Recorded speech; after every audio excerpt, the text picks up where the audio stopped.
Assalamualaikum warahmatullahi wabarakatuh. Perkenalkan, nama saya Ridwan Saputra, NPM 1804040019. Nah, di sini saya akan menyampaikan tentang hukum material dan formil dalam peradilan agama. Yang pertama, pengertian hukum material. Hukum material itu hukum yang mengatur kepentingan-kepentingan dan hubungan-hubungan yang berwujud perintah dan larangan. Nah, pada masa dulu hukum material peradilan agama adalah hukum Islam yang kemudian sering didefinisikan sebagai fikih. Hukum material peradilan agama pada masa lalu bukan merupakan hukum tertulis atau sistem hukum positif dan masih berserakan dalam berbagai kitab karya ulama masa lalu yang karena dari segi sosial kultural berbeda sering menimbulkan perbedaan hukum tentang masalah yang sama. Maka untuk mengeliminasi perbedaan tersebut di satu sisi dan adanya kesamaan di sisi lain, dikeluarkan Undang-Undang Nomor 22 Tahun 1946 dan Undang-Undang Nomor 23 Tahun 1954 yang mengatur hukum tentang perkawinan, talak, dan rujuk. Undang-undang ini kemudian ditindaklanjuti dengan Surat Biro Peradilan Agama Nomor B-1-735 tanggal 18 Februari 1958 yang merupakan pelaksanaan Peraturan Pemerintah Nomor 45 Tahun 1947 tentang pembentukan peradilan agama di luar Jawa dan Madura. Nah, dalam surat Biro Peradilan tersebut yang dinyatakan bahwa untuk mendapatkan kesatuan hukum material dalam memeriksa dan memutus perkara, maka para hakim peradilan agama atau mahkamah syariah dianjurkan agar menggunakan sebagai rujukan kitab hukum material itu ada 13. Yang pertama, Al-Bajuri, Fathul Mu'in, Syarqawi, Al-Tahrir, Qalyubi wa Umairah atau Al-Mahali, Fathul Wahab, Tuhfah, Targhib Al-Mustaq, Qawanin Syariah li Syayid bin Yahya, terus Qawain Syariah li Syayid Sodaqoh, Samsuri li Faraid, Bugayat Al-Mutarsyidin, Al-Fiqih Al-Mazhabi Al-Arbah, dan Mughni Al-Muhtaj. Selanjutnya, ruang lingkup peradilan agama.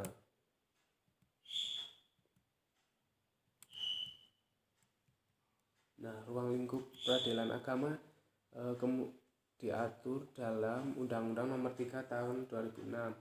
Maka ruang lingkup peradilan agama diperluas tugas dan wewenangnya, yaitu yang pertama perkawinan, kedua kewarisan, ketiga wasiat, keempat hibah, kelima wakaf, keenam zakat, infak, dan sedekah, 7 ekonomi syariah. Nah, dalam pasal 49 disebutkan bahwa yang dimaksud dengan ekonomi syariah adalah bank syariah, asuransi syariah, reasuransi syariah, reksadana syariah, obligasi syariah, dan surat berharga berjangka menengah syariah, sekuritas syariah, pembiayaan syariah, pegadaian syariah, dan pensiun, lembaga keuangan syariah, bisnis syariah, dan lembaga keuangan mikro syariah. Kemudian pengertian hukum formil. Nah, hukum formil itu hukum yang mengatur cara-cara mempertahankan dan melaksanakan hukum material. Meskipun lembaga peradilan agama di Jawa dan di Madura telah dibentuk oleh pemerintah Belanda dengan STBL 1882 nomor 152 JO, STBL 1937 nomor 116 dan 610, di Kalimantan dengan STBL 1937 nomor 638 dan 639.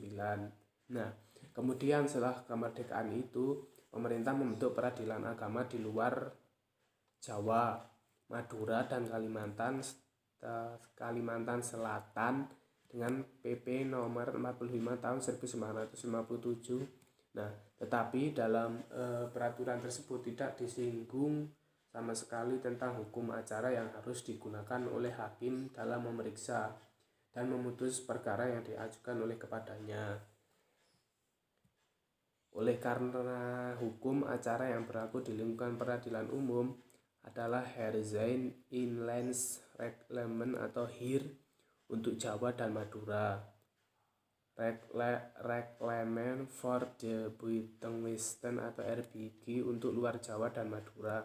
Maka kedua aturan hukum acara ini diberlakukan juga di lingkungan peradilan agama, kecuali hal-hal yang telah diatur secara khusus dalam Undang-Undang Nomor 7 Tahun 1989 tentang peradilan agama tersebut. Selanjutnya sumber hukum formil atau acara, itu yang pertama Reglement of the Burgerlijk Rechtsvordering atau BRV. Nah, hukum acara yang termuat dalam ini diperuntukkan untuk golongan Eropa yang berperkara di muka raat van Justi dan residenti gerecht. Ketentuan ini ditetapkan dengan STBL 1847 nomor 52 dan STBL 1849 nomor 63 berlaku sejak tanggal 1 Mei 1848. Dengan dihapuskannya Raad van Justi dan Hogerhof, maka BRV yang ini sudah tidak berlaku lagi. Tetapi oleh karena hal yang diatur dalam BRV masih banyak yang relevan dengan perkembangan hukum acara saat ini, dan untuk mengisi kekosongan hukum, maka ketentuan-ketentuan tersebut masih dipakai dalam pelaksanaan hukum acara perdata di lingkungan peradilan umum.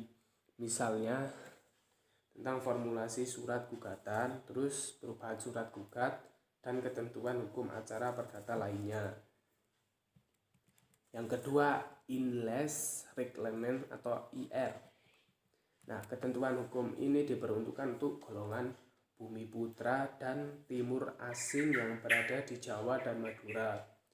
Setelah beberapa kali perubahan dan penambahan ketentuan hukum acara ini, diubah namanya menjadi Herzijn Indonesia Reglement atau HIR, atau disebut juga Reglement Indonesia yang diperbarui RIB yang diberlakukan STBL 1848 nomor 16 dan STBL 1941 nomor 44. Yang ketiga, Reglement for the Buitenwesten atau RBG. Ketentuan hukum ini diperuntukkan untuk golongan Bumi Putra dan Timur Asing yang berada di luar Jawa dan Madura yang berperkara di Landrat. Bab 2 RBG ini memuat bagian hukum acara perdata yang terdiri dari 7 title yang masih digunakan sebagai hukum acara perdata untuk daerah seberang adalah titel 4 dan 5, sedangkan titel 1, 2, 3, 4, dan 7 tidak digunakan lagi seiring dengan dihapuskannya pengadilan Distrikgerecht, Distriktraat, Magistraat di Gerecht, Residentiegerecht, dan Van Justitie. Yang keempat, Burgerlijk Wetboek for Indonesia atau BW.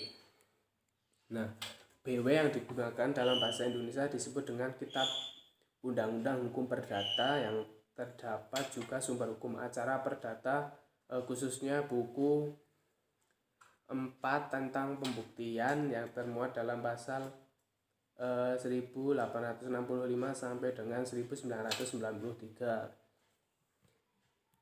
Yang kelima, Wetboek van Koophandel atau WVK. Dalam bahasa Indonesia dikenal dengan Kitab Undang-Undang Hukum Dagang, yang juga terdapat sumber hukum acara perdata sebagai sumber penerapan acara dalam praktik peradilan agama. Nah, kalau Burgerlich White Book for Indonesia itu kitab undang-undang hukum perdata. Terus kalau yang White Book Van Kophandel itu kitab undang-undang hukum dagang. Kemudian yang keenam, peraturan perundang-undangan. Nah, di sini Undang-Undang Nomor 20 Tahun 1947 tentang acara perdata dalam banding bagi pengadilan tinggi di Jawa, Madura, sedangkan untuk daerah luar Jawa dan Madura diatur dalam pasal 199 sampai 205 RPG. Yang ketujuh, jurisprudensi. Nah, dalam kasus Fokerna Andrea sebagaimana yang dikutip oleh Lili Mulyadi SH, dikemukakan bahwa yang dimaksud dengan jurisprudensi itu pengumpulan yang sistematis dari keputusan Mahkamah Agung dan keputusan pengadilan tinggi yang diikuti oleh hakim lain dalam memberikan keputusan sosial yang sama. Hakim tidak boleh terikat dalam putusan jurisprudensi tersebut, sebab negara Indonesia itu tidak menganut asas the binding force of president. Jadi bebas memilih antara meninggalkan jurisprudensi dengan memakai dalam suatu perkara yang sejenis dan telah mendapat keputusan sebelumnya. Yang kedelapan, surat edaran Mahkamah Agung RI. Tentang surat ini, sepanjang menyangkut hukum acara perdata dan hukum perdata material, dapat dijadikan hukum acara dalam praktik peradilan tersebut suatu persoalan hukum yang dihadapi oleh hakim. Yang kesembilan, doktrin atau ilmu pengetahuan. Doktrin atau ilmu pengetahuan ini merupakan hukum acara guna. Hakim dapat mengadili hukum acara perdata. Doktrin itu bukan hukum, melainkan sumber hukum. Sebelum berlaku Undang-Undang Nomor 7 Tahun 1989 tentang peradilan agama, doktrin atau ilmu pengetahuan hukum banyak digunakan oleh hakim peradilan agama dalam memeriksa dan mengadili suatu perkara, terutama ilmu pengetahuan hukum yang disebut dengan kitab-kitab fikih. Berdasarkan surat edaran Biro Peradilan Agama Departemen Agama nomor B-1/1735 tanggal 18 Februari 1958 sebagai pelaksanaan peraturan pemerintah nomor 45 tahun 1957 tentang pembentukan pengadilan agama di luar Jawa dan Madura, dikemukakan bahwa untuk mendapatkan kesatuan hukum dalam memeriksa dan memutuskan perkara, maka para hakim peradilan agama yang dianjurkan agar menggunakan sebagai pedoman hukum acara yang bersumber dalam kitab fikih.